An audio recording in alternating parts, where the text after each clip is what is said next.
Comprends les personnes qui ont peur de parler ou qui ne sont pas en état de parler. Parce que parfois, tu arrives au travail, tu es déjà vulnérabilisé par d'autres situations. Peut-être que tu vis sur le plan personnel. Donc, tu n'as pas la force, tu n'as pas la ressource pour te battre. Donc, je peux comprendre.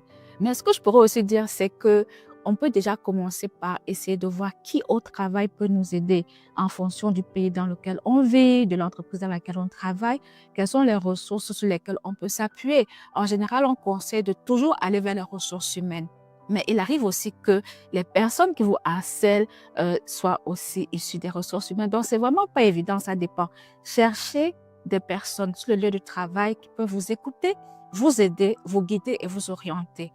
Cherchez également de l'aide extérieure sur le plan émotionnel. Parlez à vos amis, à votre famille et si possible, même allez voir un professionnel de la santé mentale pour vous aider à traverser cette situation parce que ce n'est pas facile du tout. Et si vraiment il n'y a rien à faire, si vous avez tout essayé et que ça ne change pas, démissionnez. Cherchez un autre emploi et dès que vous le pouvez, partez. Parce que parfois, on fait tout ça, mais il n'y a rien qui change. Alors, il faut sauver sa vie, sauver sa santé mentale et partir parce que la santé mentale en vaut vraiment le coup. Ça prend des années pour se remettre de certains traumatismes. Donc, c'est important vraiment de se préserver. À toutes ces personnes qui subissent un stress, une pression, une charge importante de travail, ne restez pas sur vous à endosser. Non. Parlez, communiquez autour des autres. Que ce soit à votre entourage à la maison, en famille, que ce soit dans le même lieu de travail. C'est vrai, c'est difficile parfois d'en parler, car tout le monde ne partage pas les mêmes intérêts que vous dans le milieu de travail. Tout le monde dans le milieu de travail ne va pas vous aimer. Ne restez pas à vous étouffer et mourir doublement. Parlez-en. Parce que c'est en parlant que je me suis rendu compte que non, il n'y avait pas d'issue de solution pour moi. Si je ne parlais pas, j'allais croire que le problème c'était juste moi. Il faut en parler. Malgré que les dits pourront être déformés, vous aurez toujours au moins une personne qui va vous écouter d'une bonne oreille.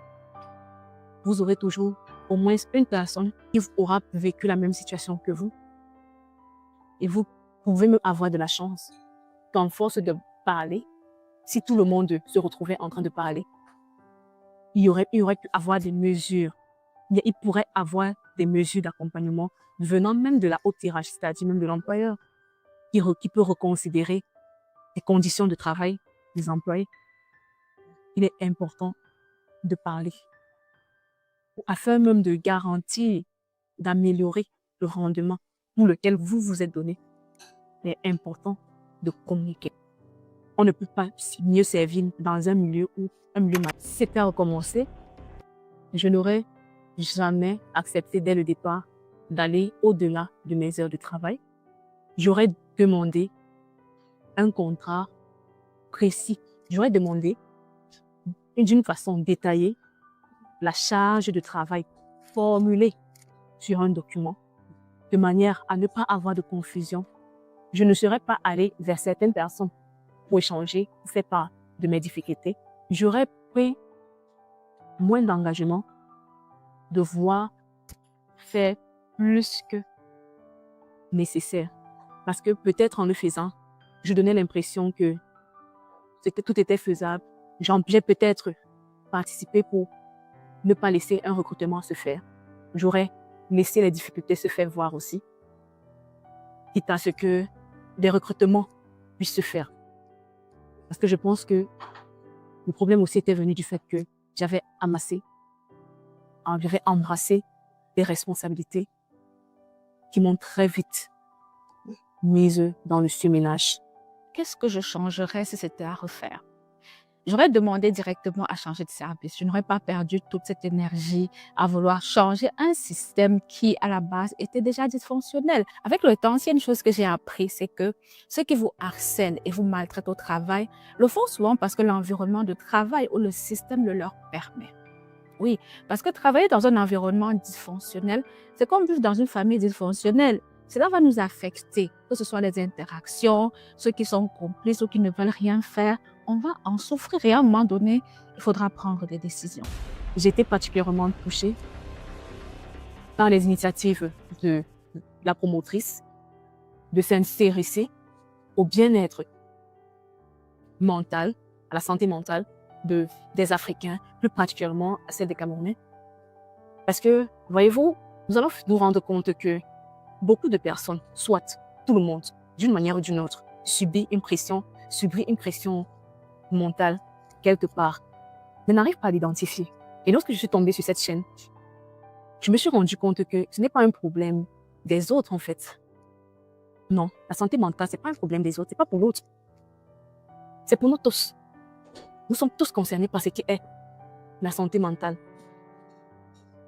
Nos parents, nos mamans, nos papas, nos frères et sœurs, en ménage comme non, célibataires, mariés, employés et non employés, parce que même les personnes qui cherchent le travail subissent des conditions de stress. Et de façon personnelle, ça m'a marqué de voir que oui, j'avais fait le bon choix en décidant de me considérer comme priorité pour ma santé mentale. J'ai reçu beaucoup d'étiquettes dans l'établissement. Mais en suivant la chaîne, je comprends que non, c'est normal. C'est normal de subir tout ça lorsque on décide de se détacher de son bourreau parfois. En tant que personnel de santé, l'approche adoptée dans Mental Science a aidé beaucoup de Camerounais à ne pas attendre le moment ultime, soit le moment final, c'est-à-dire quand le stress a engagé d'énormes répercussions, d'hypertension artérielle et tout ce qui va avec, des dégâts graves, avant de commencer à chercher la solution. Et pour cela, je dis merci. Parfois, ça ne va pas dans votre vie et vous pensez que c'est juste des problèmes personnels ou familiaux que vous avez. Mais faites aussi attention à l'environnement du travail. Moi, en tout cas, ce que j'ai appris, c'est que la santé mentale concerne vraiment tous les aspects de notre vie. Il suffit que sur un des aspects, ça n'aille pas bien pour que tous les autres aspects en soient bouleversés. Ça ne va pas au travail, ça n'ira peut-être pas à la maison, ni en famille, ni même avec vos enfants, vos conjoints, vos frères et sœurs. Donc, faites attention aux environnements de travail dans lesquels vous êtes. Est-ce qu'ils sont bienveillants? Est-ce qu'on vous traite bien? Est-ce qu'il y a de la discrimination? Et si jamais vous vous rendez compte qu'il y a des personnes qui vous maltraitent au travail, que ce soit le harcèlement, le racisme, la discrimination, je comprends que parfois on n'a pas le choix parce qu'on a des factures à payer, on a des enfants, on a une famille, on a des crédits, il y a tout ça. Je comprends parfaitement. C'est possible pour vous. Essayez de trouver un autre emploi si vous avez tout essayé et que rien n'a changé.